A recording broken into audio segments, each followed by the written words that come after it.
A group of Greenpeace activists in custody in Russia is facing possible jail sentences of up to 15 years. Their ship was seized 2 days after they attempted to board an offshore drilling platform owned by Gazprom. Life has been quite difficult. It's very cold now. I'll stay strong. Everyone sleeps with their clothes on. I spend 23 hours a day in here. The world is talking about Arctic oil.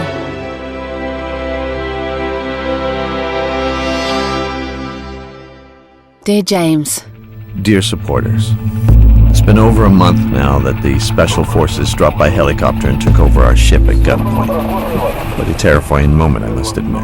Surreal, out of an action movie. Since then, life has been quite difficult. We were towed into port under armed guard, Murmansk being the final destination.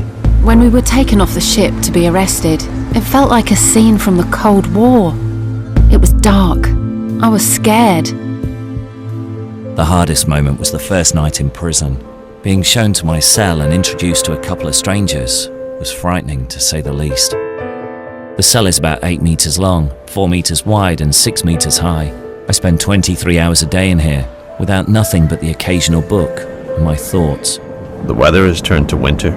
Everyone sleeps with their clothes on. I heard that from December, Murmansk is dark for 6 weeks. God, I hope I'm out by then.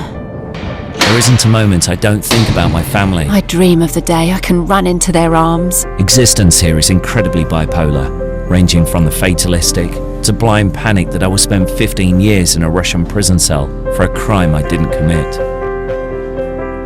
I told my friend Phil that I was worried I couldn't cope. He told me I'd be fine.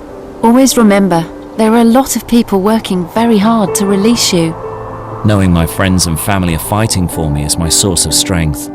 I spend a lot of time looking out through the window when the sun shines. I think about the Arctic, the sea ice. It makes me happy. It gives me strength. Yesterday I saw that someone had scratched "Save the Arctic" into the wall. Made me laugh. I am definitely getting stronger. All of us are asking each other the question whether we would do it again, knowing the consequences. Yes, we would. We cannot get threatened, and sometimes it is necessary to pay a high price for things we deeply believe in. I hear news of protests all over the world. The world is talking about Arctic oil. There are 30 people whose lives have been changed irrevocably from 18 nations across the world. 28 of those people were standing up for what they believe, and 2 journalists were there to report that story. Now we have to hope the world will support their rights to do so, and that Russia will listen. Greenpeace is only but a word. The people behind it is our strength.